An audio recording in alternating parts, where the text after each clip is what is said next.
Hello everyone, Namadan Gauri and hello my dear MG squad. ரொம்ப இம்பார்ட்டண்ட்டான ஒரு டாபிக்கை பற்றி பேச போகிறோம். உலகளவில் வெயில் பயங்கரமாக வர ஆரம்பிச்சிட்டு இருக்குது. வேர்ல்டு ஃபுல்லாக, not just Chennai, not just India. நம்ம இந்தியா பற்றி யோசிப்போம், இல்லை மிடில் ஈஸ்ட்டை பற்றி யோசிப்போம். வேர்ல்டு ஃபுல்லாகவே கோஇன்சிடென்டலி இப்போ நான் எங்கே இருக்கேன்னு பார்த்தீங்கன்னா இங்கே சுவிட்சர்லாண்டில் இருக்கேன். சுவிட்சர்லாண்டு சொன்னாலே ஜென்ரலாக எல்லாரும் ரொம்ப கோல்டான இடம் அப்படின்னு தானே யோசிப்போம். பட் இங்கே வெயில் எவ்வளோ இருக்குன்னு பாருங்க. இது கிட்ட பிரான்ஸ் இருக்குது. ஓகேவா, ஆக்சுவலாக இது இவங்களோட பீக் சம்மரே கிடையாது. அதுக்குள்ளே இங்கே இவ்வளோ வெயில் வர ஆரம்பிச்சிருச்சு.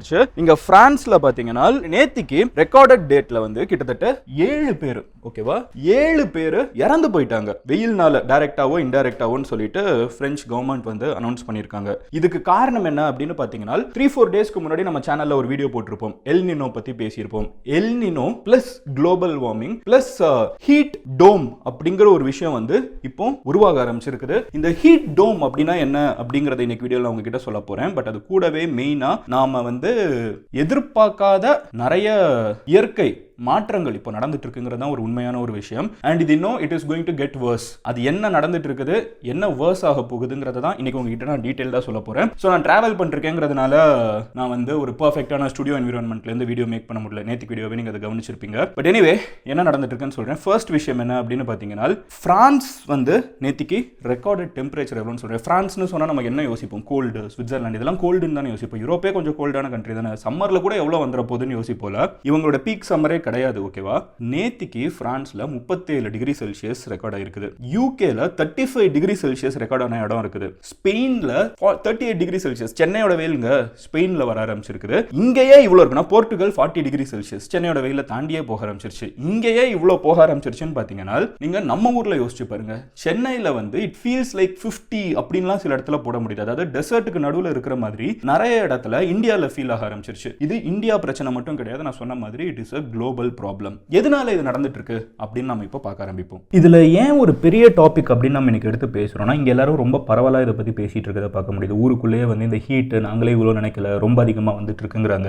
எந்த அளவுக்கு எதிரொலிக்குதுன்னு பாத்தீங்கன்னா, நேத்திக்கு பாரிஸ்ல ஏதோ ஒரு ஸ்போர்ட்டிங் ஈவென்ட் நடந்திருக்கு. 53 வயசு நபர் வெயில்னால இறந்து போயிருக்காரு. ஒரு 13 வயசு பையன் நார்தன் இங்கிலாந்துல வெயில் தாங்க முடியாம தண்ணிக்குள்ள குதிச்சு இறந்து போயிருக்கான். விளையாடலாம்னு சொல்லிட்டு தண்ணிக்குள்ள போலான்னு சொல்லிட்டு குதிச்சு அந்த பையன் இறந்து போயிருக்கான். இந்த மாதிரி 7 பேர் டிரெக்டாவோ இன்டைரக்டாவோ இறந்து போயிருக்காங்க. இதுக்கெல்லாம் காரணம் என்ன அப்படின்னு பாத்தீங்கன்னா, இதுவரைக்கும் record breaking, not just breaking. ஆக்சுவலா பிபிசில ஒரு டைட்டில் போட்டிருக்காங்க, this is not just record breaking, this is record smashing. அடிச்சு உடச்சு எங்கேயோ போய் ரெக்கார்ட் வைக்கிற மாதிரி. நார்மலா இந்த ஊர்லலாம் இருக்கிற ரெக்கார்ட் ஆகிற டெம்பரேச்சரை விட 10 to 15 டிகிரி செல்சியஸ் அதிகமா ரெக்கார்ட் ஆகிட்டு இருக்குது. இதே தான் இந்தியாலையும் நடந்துட்டு இருக்குது. இப்போ என்ன முக்கியமான ஒரு விஷயம்னு பாத்தீங்கன்னா, இது நடக்கிறதுக்கு காரணங்கள் என்னென்னு நம்ம லிஸ்ட் பண்ணுவோம். And it is going to get worse. நம்மளுக்கு சயின்டிஸ்ட்லாம் வார்ன் பண்றது என்னன்னு பாத்தீங்கன்னா, இது நார்மல் எல் நினோ கிடையாது, this is a super charged El Nino. El நினோங்கிற ஒரு எஃபெக்ட்னால இது இருக்கலாம்னு சொல்றோம். குளோபல் வார்மிங் இருக்குது, இந்த மாதிரி நிறைய காரணங்கள் இருக்குது. ஹீட் டோம் இங்க உருவாயிடுச்சு. இந்த ஹீட் டோம்னா என்னன்னு சொல்ல போறேன். அண்ட் இது எல்லாத்துக்கும் காரணம் நம்ம சொல்லக்கூடியது பேசிக்கா நம்ம நேச்சரை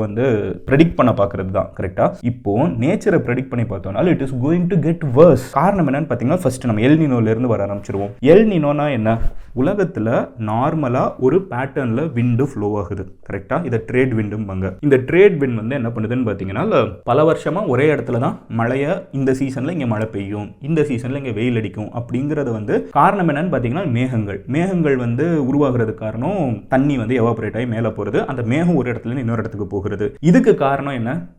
காத்து. கரெக்டா? விண்டு. ஸோ பேசிக்கா நம்மளுக்கு எங்க மழை வரும், எங்க வெயில் அடிக்க போகுது, இதுக்கெல்லாம் ஒரு முக்கியமான ஃபேக்டர் எதுன்னு பாத்தீங்கன்னா விண்டு தான். ஸோ விண்டு தான் டிசைட் பண்ணுது எங்க கிளவுட்ஸை மூவ் பண்ணணும். இப்போ நம்மளுக்கு சென்னையில் மழை பெய்யுதுன்னா அதோட தண்ணி சென்னையில இருந்து உருவாகும். அது எங்கேருந்தோ உருவாகி அந்த கிளவுட்ஸ் நம்ம தலைக்கு மேல கொண்டு வந்து தமிழ்நாட்டுக்கு மேல மழை பெய்ய ஆரம்பிக்கும். அதே மாதிரி தான் இப்போ என்ன நடக்குதுன்னு பாத்தீங்கன்னா, வேர்ல்டு ஃபுல்லா அந்த மாதிரி ஒரு பேட்டர்ன் இருக்குது. இந்த பேட்டர்ன் படி தான் மே மாசம்னா நம்ம ஊர்ல சம்மர், டிசம்பர் கிட்ட மழை பெய்யும். அந்த மாதிரி ஒரு ஊர்ல ஒன்று இருக்குது. சவுத் ஆப்பிரிக்கால பாத்தீங்கன்னா மே மாசம் பயங்கர மழை, டிசம்பர் மாசம் நல்ல சம்மர், கிறிஸ்மஸ் சம்மர்ல கொண்டாடுவாங்க சவுத் ஆப்பிரிக்கால. நம்ம அங்க போயிருந்தப்ப நம்ம அதை பத்தி வீடியோ போட்டிருக்கோம். ஸோ அந்த மாதிரி ஒரு இடத்துல ஒரு பேட்டர்ன் வந்து ஃபிக்ஸடா இருக்குது கரெக்டா. இப்போ இதுக்கு காரணம் இந்த விண்டு தான். எல்னினோங்கிற ஒரு situation once in a while வர்றப்போ என்ன ஆகுது, ஒரு 10 வருஷத்துக்கு 15 வருஷத்துக்கு ஒரு தடவை எல்னினோ வருங்கிறாங்க. அப்படி வர்றப்போ என்ன ஆகுதுன்னு பாத்தீங்கன்னா இது வந்து இந்த காத்து வந்து ஸ்லோ டவுன் ஆயிடுது. அப்போ கடல் சூடாகுது கரெக்டா. சூடான தண்ணி வந்து மூவ் ஆகுறது, கிளவுட்ஸ் மூவ் ஆகுறது, எல்லாமே ஸ்டக் ஆயிடுது. அது என்ன ஆயிடுதுன்னு பாத்தீங்கன்னா இந்த சூடான கடல் தண்ணி தானே மோஸ்ட் எவாபரேட் ஆகுது.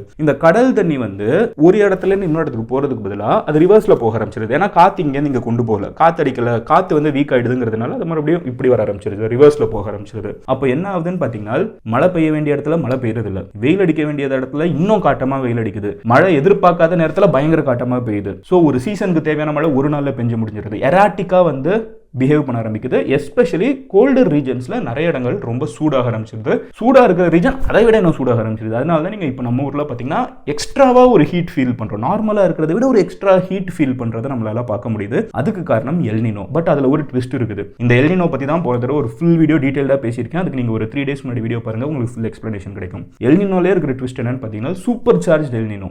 இந்த வருஷம் வந்து 50-100 வருஷத்துக்கு ஒரு தடவை தான் சூப்பர் சார்ஜ் எல்னினோ வருங்கிறாங்க. It's even more rare. El Nino வந்து ஒரு 10-15 வருஷத்துக்கு வரும்னா சூப்பர் சார்ஜ்ங்கிறது அதையும் விட ரொம்ப ரேரான விஷயம். இந்த வருஷம் சூப்பர் சார்ஜ் எல்னினோ நடந்துட்டு இருக்குது, ஆர் நடக்க ஆரம்பிச்சிடலாம் அப்படின்னு சொல்லி சயின்டிஸ்ட் வந்து 90% அக்யூரேசியோட நம்புறாங்க. அதுக்கு மேல நடந்துருங்க, இதுதாங்க நடக்க போகுது அப்படின்னு சொல்லி ப்ரெடிக்ட் பண்றாங்க. அப்போ அதுக்கு அர்த்தம் என்னன்னு பாத்தீங்கன்னா நிறைய இடத்துல ஹீட் பயங்கரமா வரப்போகுது, including very gold places. Like இப்போ நான் சொல்கிறேன்ல, இங்கே யூரோப்பில் பாருங்கள், சுவிட்சர்லாண்டில், ஃப்ரான்ஸில், யூகேல இறந்து போயிட்டு இருக்காங்க. 2024 தான் வந்து இவங்க ஊரில் ஹாட்டஸ்ட் இயர், ஓகேவா, இங்கே வேர்ல்டு ஃபுல்லாகவே ரெக்கார்ட் ஆனதில். அதில் யூரோப்பில் பார்த்தீங்கன்னா கிட்டத்தட்ட இறந்து போனவங்க வந்து 62,000 ஹீட்டுனால 2024 இறந்து போனாங்க. எவ்வளோ பெரிய விஷயம்னு யோசிச்சு பாருங்க. இதை பற்றி நம்ம இன்னும் ஃபர்தராக கண்டினியூ பண்ணுறதுக்கு முன்னாடி இன்னைக்கு வீடியோவோட ஸ்பான்சர் ஓடு பற்றி நம்ம பார்த்துட்டு வந்துடுவோம். இன்னைக்கு இருக்கக்கூடிய பிஸி ஸ்கெடியூல்ல நம்ம வெளியே போய் சாப்பிடுறது கூட டைம் இருக்கிறது இல்ல. வீட்லயே உட்காந்து ஆன்லைன்ல ஆர்டர் பண்ணிடுறோம். ஒருவேளை டைம் கிடைச்சு வெளியே போனாலும் ஹோட்டல்ல எவ்வளவு நேரம் வெயிட் பண்ண வைக்க போறாங்கன்னு ஒரு சின்ன பயம் இருக்கும். பட் இனிமே அந்த பயம் நம்மளுக்கு தேவை கிடையாது. நான் ஹோட்டல்ஸ் நிறைய பேர் ஓடுவோட பாயிண்ட் ஆஃப் சேல் சாஃப்ட்வேரை அடாப்ட் பண்ணிட்டு இருக்காங்க. இப்போ இந்த டூல்ல ஒரு ஃபுட் ஆர்டர் பண்ணோம்னா எவ்வளவு நேரத்துல நம்ம டேபிளுக்கு வரும், நம்ம ஆர்டர் எத்தனாவது கவுண்ட்ல ப்ரிப்பரேஷன்ல இருக்குங்கிற எல்லா விஷயமும் ஈஸியா தெரிஞ்சிருது. ஒரு கஸ்டமரோட ஆர்டர் ஹிஸ்டரி, ஸ்டாஃபோட ஷிஃப்ட், டெய்லி என்ன சேல்ஸ் ஆகுது, எந்த ஸ்டாக் வெளியே போகுது, எந்த ஸ்டாக் உள்ள வருதுங்கிற எல்லா விஷயமும் ஆட்டோமேட்டிக்கா இதுல அப்டேட் ஆயிட்டு இருக்குது. கேஷியர்ஸ்க்கு செப்பரேட்டா பின் வேற கொடுத்து அவங்க சேல்ஸை தனியா வேற ட்ராக் பண்ணிக்கலாம். கஸ்டமர்ஸ் ஆல்சோ அவங்களோட போன்லயே ஆர்டர் பண்ணிக்கிறதுக்கு செல்ஃப் சர்வீஸ் ஆப்ஷனும் இருக்குது. ஆல்சோ நீங்க பிரான்ச்சைசி ஸ்டார்ட் பண்ற ஐடியால இருந்தீங்கன்னா அங்க நடக்கிற சேல்ஸ் கூட ஒரே பிளேஸ்ல இருந்து மானிட்டர் பண்ணிக்கலாம். அண்ட் இது போக பாயிண்ட் ஆஃப் சேல் சாஃப்ட்வேர்ல ஏகப்பட்ட ஃபீச்சர்ஸ் இருக்குது. And since all this can be done in one software, நீங்க நிறைய டூல்ஸ் யூஸ் பண்ணவும் வேணாம். சோ நீங்க உங்களோட எந்த பிசினஸையும் நெக்ஸ்ட் லெவலுக்கு கொண்டு போகணும்னா ஓடு பாயிண்ட் ஆஃப் சேல கண்டிப்பா ட்ரை பண்ணி பாருங்க. அதோட லிங்க் வந்து கீழே டிஸ்கிரிப்ஷன்ல இருக்கும். இப்போ நம்ம பேசிட்டு இருந்ததை கண்டினியூ பண்ணுவோம். அண்ட் குளோபல் ஹிஸ்டரியிலேயே 2023, 24, 25 எல்லாமே ஹாட்டஸ்ட் இயர்ஸா மாறிட்டு இருக்குது. நம்ம இப்போ 26ல இருக்கோம், இதுவும் ஹாட்டா இருக்குதுன்னு நம்ம சொல்றோம். இந்தியா வந்து 47.6 டிகிரி செல்சியஸ். நம்ம இந்த வாரம் நம்ம வந்து யூரோப் இவ்வளவு சூடா இருக்குன்னு சொல்றோம்ல, இந்தியா வந்து கிட்டத்தட்ட 50 டிகிரி செல்சியஸ் சில இடங்கள்ல தொட ஆரம்பிச்சிருக்குது. 47.6ங்கிறது சஹாரா டெசர்ட்டுக்கு நடுவுல போய் நம்மள நிக்க விடுற ஒரு ஃபீல். யோசிச்சு பாருங்க அது எவ்வளவு சூடுன்னு. அதை வந்து இந்தியா வந்து கம்ப்ளீட்டா இந்தியா இஸ் கெட்டிங் குக்டு. இங்க வந்து நம்ம 30-37க்கு வந்து நம்மளுக்கு ரெகுலர் சம்மரே அவ்வளோ இருக்கும். இந்த தடவை அது 45 தாண்டி 50 கிட்ட வந்து சில இடங்கள்ல போக ஆரம்பிச்சிட்டு இருக்குது. இவ்வளோ போயிட்டு இருக்கிற நேரத்தில் இப்போ நீங்க பிரான்ஸ், அப்புறம் வந்து இந்த சுவிட்சர்லாந்து, யூகே இந்த மாதிரி இடத்துல இன்னொரு பிரச்சனை வேற இருக்குது. அதுக்கு பேர் தான் ஹீட் டோம். ஹீட் டோம்னா என்னன்னா நான் உங்களுக்கு இப்போ சொல்றேன் ஒரு லாஜிக். ஜென்ரலாக காற்று வந்து ஹீட் ஆகுறப்போ என்ன ஆகும், மேலே போகும். அது காற்றா இருக்கட்டும், whatever it is, heat ஆகுறப்போ அது லைட்டராக மேலே போகுது கரெக்டாக. ஸோ இங்கே இப்போ இது ஸ்பெசிஃபிக்காக ஒரு இது மாதிரி வச்சுக்கோங்களேன். இந்த அயன் டோம், இந்த டோம்னா என்ன, கவுத்தி போட்ட ஒரு செமி சர்க்கிள் கரெக்டாக. ஒரு பெரிய சிட்டி மேலே வந்து ஃபுல்லாக ஏசி வச்சா எப்படி இருக்கும் நம்ம யோசிச்சிருப்போம். அதுவே இப்போ எர்த்து பண்ணிட்டு இருக்குது, நேச்சர் பண்ணிட்டு இருக்குது. பட் தலைகீழ பண்ணிட்டு இருக்குது. அப்படியே தலைகீழ கவுத்து போட்டு ஹீட்டை வந்து உருவாக்கிட்டு இருக்குது. ஸோ என்ன ஆகுதுன்னு பார்த்தீங்கன்னா ஏர் வந்து வார்ம் ஆகி தரையிலிருந்து மேலே போக ஆரம்பிக்குது. இந்த சிட்டிஸ் மேலெல்லாம் அதான் நடந்துட்டு இருக்குது. இந்த யூரோப் மேலே வந்து அயன் அதுதான் சொல்றாங்க. இந்த யூரோப் ஃபுல்லாவே வந்து ஒரு ஹீட் டோம் போட்ட மாதிரி இருக்குங்கிறாங்க. ஸோ காத்து வந்து சூடாகி அனல் காத்து வந்து மேலே போகுது. ஜென்ரலா மேலே போய் மழையா மாறணும் கரெக்டா. ஏன்னா கிளவுட்ஸ் கூடவே தண்ணி எல்லாம் எடுத்து. ஆனா இது என்ன ஆகுதுன்னு பார்த்தீங்கன்னா மேலே போகிறப்போ ரொம்ப மேலே போக முடியல. மேலே வந்து ஹை ப்ரெஷர் அட்மாஸ்பியர் வந்து ஆல்ரெடி இருக்குது. ஸோ அது வந்து புஷ் பண்ணி வார்ம் ஏரை இன்னும் கீழே தள்ளி விட்டுருது. ஸோ இங்கேருந்து சூடா போகிற காத்து வந்து மேலே போக முடியாம அங்கேருந்து புஷ் ஆகி கீழே வந்து ஏர் கம்ப்ரஸ் ஆகுது, டைட் ஆகி கீழே தள்ளி விடுது. ஸோ அது கம்ப்ரஸ் ஆகி இன்னமும் சூடாயிடுது. மறுபடியும் ஆல்ரெடி சூடான காத்து இருக்குது. ஸோ இது இரும்பு டோம் மாதிரி மாறி இந்த அந்த இடத்துல வந்து சூடு எப்பவும் இருக்கிறத விட அதிகமாக இருக்குது அப்படின்னு சொல்கிறாங்க. பர்சனலாக சொல்கிறேன், நேத்திக்கு வந்து இந்த ஊருக்கு வெளியில் போய் பார்த்தீங்க, நான் உங்களுக்கு சும்மா இப்போ காமிக்கிறேன் பாருங்களேன், டிரெக்டாகவே காமிக்கிறேன். ஊருக்கு விட்டு கொஞ்சம் வெளியே போய் பார்க்கலான்னு பார்த்தா வேர்த்து ஊற்றுதுங்க அப்படியே. பாருங்களேன் வெயில. கார்னருக்கு போனேன்னா நீங்கள் இன்னும் பெட்டராக பார்க்கலாம். வெயில்னு அவ்வளோ வெயில், சுத்தமாக ஒன்றுமே பண்ண முடியல.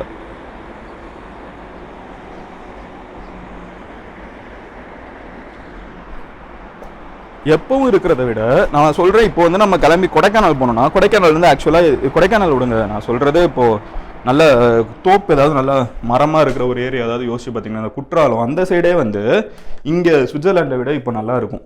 இப்போ இந்த நல்ல மரத்து நடுவில் இருந்தோம்னா அந்த அளவுக்கு வெயிலாக இங்கே இருக்கிறத நம்மளால பார்க்க முடியுது. ஸோ இதுதான் வந்து இப்போ ரெண்டாவது முக்கியமான ரீசன். ஃபர்ஸ்ட் வந்து நான் சொன்னது வந்து ஆல்ரெடி நான் இது சொல்லியிருந்தேன். ஃபர்ஸ்ட் ரீசன் வந்து எல்னினோ, சூப்பர் சார்ஜ் எல்னினோ வருதுன்னு சொல்லியிருந்தேன். ரெண்டாவது ரீசன் வந்து இந்த மாதிரி ஹீட் டோம்ஸ் வந்து ஃபார்ம் ஆகிட்டு இருக்குது, அது ஒரு ஃபினாமினன், நேச்சுரல் ஃபினாமினன் நடந்துட்டு இருக்குது. அண்ட் மூணாவது குளோபல் வார்மிங் வேற சொல்றாங்க. ஸோ குளோபல் வார்மிங்கும் பார்த்தீங்கன்னா இதுக்கு முன்னாடி இல்லாத அளவுக்கு வி கீப் இன்ஸ்டிகேட்டிங் இட். வருஷம் வந்து கடல் மட்டம் இருக்குல்ல, கடலோட சர்ஃபேஸ்ல இருக்கிற டெம்பரேச்சர் இன்க்ரீஸ் ஆகிட்டே போயிட்டு இருக்கும். இதனால நேச்சர் பிஹேவ் பண்றதும் எராட்டிக்கா போய்கிட்டே இருக்குது. இது கண்டினியூஸா நடக்கிறதுனால குளோபல் லெவல்ல நேச்சரை நம்ம ஸ்பாயில் பண்றதுனால, நேச்சரை வந்து நம்ம பர்சனலா நம்ம மட்டும் வண்டி ஓட்டுறதுனால மட்டும் இல்லை, இண்டஸ்ட்ரியல் பொல்யூஷன் தான் இருக்கிறதுலே பிகர். அதுவும் யூஎஸ், சைனா, இவங்க தான் ரெண்டு மிகப்பெரிய கல்பிரிட்ஸ். நீங்க குளோபல் லெவலில் எடுத்து பார்த்தீங்கன்னா யூஎஸும் சைனாவும் வந்து அவ்வளவு இண்டஸ்ட்ரீஸ் வச்சு நேச்சரை பொல்யூட் பண்ணி விட்டுறாங்க. அந்த நேச்சர் வந்து கண்டமேனிக்கே பிஹேவ் பண்ண ஆரம்பிச்சிருது. ஸோ குளோபல் வார்மிங்கும் ரொம்ப எஃபெக்டிவா இப்போ இருக்கிறதுனால எல்னினோ கம்பைன் ஆகி அது சூப்பர் சார்ஜ் எல்னினோ ஆகி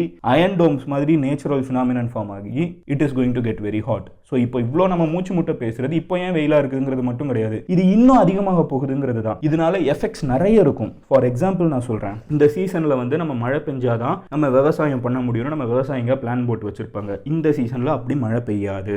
அப்படியே மழை கொஞ்ச நேரத்தில் நிறைய மழை பெய்யும்னு சொன்னியா மதன் அப்படின்னு கேட்டிங்கன்னா அது நடக்கும். ஆனால் அப்படி நடக்கிறப்போ நம்ம வந்து ஒரு ஒரு இடம் வயக்காலத்தில் வந்து ஒரு இடம் தண்ணி ஸ்டோரேஜ்க்கு கட்டியிருக்காங்கன்னா அது கொள்ளளவை தாண்டி வர ஆரம்பிக்கும். அங்கே மட்டும் கிடையாது, விவசாயம் அதனால வந்து தண்ணி இருக்காது, தேவையான அளவுக்கு தண்ணி இருக்காது. தண்ணி வர்றப்போ தேவையில்லாத அளவுக்கு தண்ணி வந்துடும். ஸோ அதுவும் பிரச்சனை தான், அழுகி போயிடும் நிறைய கிராப்ஸ். கரெக்டாக அந்த நேச்சர் விவசாயிகளுக்கு அப்படி பிரச்சனை இருக்குது. ரெண்டாவது பிரச்சனை சிட்டிஸில் வாழக்கூடிய மக்களுக்கு சொல்கிறேன், நம்ம ஆல்ரெடி செம்ம சூடாக இருக்குது, எங்கே பார்த்தாலும் ஏசியை தேடி ஓடிட்டு இருக்க வேண்டிய நிலைமை இருக்குது. அதுவே வந்து ஒரு பெரிய தலைவலி. ஸோ ஆஃபீஸில் இருக்கிறவங்களா இருக்கட்டும் சரி, இப்போ ஒரு ஏடிஎம் கூட நான் எக்ஸ்ட்ரா 2 பேர் நின்றுட்டு இருக்கிறத பார்த்துக்கிட்டே இருந்தேன். அவங்க பார்த்தா வெயில் அப்படின்னு சொல்லிட்டு கை காமிச்சாங்க. அந்த அளவுக்கு வெயில் வந்து இன்னைக்கு ஊருக்குள்ளே வர ஆரம்பிச்சிருச்சு. ஸோ சிட்டிஸ்குள்ள அப்படி இருக்கிற நேரத்தில் மழை பெய்யும். நம்மளுக்கு வந்து எப்போ ஃப்ளட்டிங்னு நம்ம சொல்கிறோம்னா எல்லா ஊர்லேயும் ஒரு சிஸ்டம் இருக்குது பேசிக்காக தண்ணி ட்ரெயின் ஆகிறதுக்கு. பட் அளவு கடந்த மழை ஓகேவா, அளவு கடந்த மழை கொஞ்ச நேரத்தில் பேய் மாதிரி பெஞ்சிருச்சுன்னா அது எவ்வளோ பெரிய சிட்டியாக இருந்தாலும் ஃப்ளட் ஆகும். லைக் துபாய், சிங்கப்பூர் மாதிரி ஊரே ஃப்ளட் ஆகிறப்போ நம்ம ஊரை எப்படி தாங்கும்? ஸோ நம்ம ஊரில் சிஸ்டம்லேயும் அவ்வளோ கிராக்ஸ் இருக்குது. ஸோ ஃப்ளட்டிங் வந்து ஒரு பெரிய பிரச்சனை. இந்த வருஷம் முடிகிறப்போ அப்போ ஃப்ளட்டிங் வந்து ஒரு பெரிய கன்சர்னாக நம்ம எடுத்துக்கணும். இதுக்கு நடுவில் குளோபல் லெவலில் எல்லா இடத்துலையும் இந்த பிரச்சனை இருக்குது. ஸ்பெயினில் வந்து ஃப்ளட்டிங் பிரச்சனை இருக்குது. ஸோ ஃப்ளட்டிங் பிரச்சனை இருக்குது, விவசாயிகளுக்கு கிராப் பிரச்சனை இருக்குது. அப்போ விவசாயிங்க கிராப்பை வந்து ஒழுங்காக டெலிவர் பண்ண முடியலனால், தக்காளி வெங்காயம் ஒழுங்காக அறுவடை பண்ண முடியலனா தக்காளி வெங்காயத்தோட விலை அதிகமாகும், ஆப்பிள் விலை அதிகமாகும், வாட்டர் மெலன் விலை அதிகமாகும், சாப்பாடு விலை அதனால அதிகமாகும். சாப்பாடு விலை அதிகமாகிடுச்சுன்னா ஹோட்டல்ஸில் வந்து பில்லை ஏற்றுவாங்க. ஹோட்டல் பில்லிங் இந்த ப்ராசஸில் அதிகமாச்சுன்னா அது ஒரு செயின் ரியாக்ஷன் மாதிரி. ஒரு கார்பரேட் ஆஃபீஸ் எடுத்துக்கோங்க, ஒரு வீட்டில் கெஸ்ட் வராங்க எடுத்துக்கோங்க, நம்மளோட செலவு அதிகமாகும். ஆஃபீஸில் ஜென்ரலாக ஃபுட் ப்ரொவைட் பண்ணுறப்போ அதோட சைக்கிள் பெருசாகும்.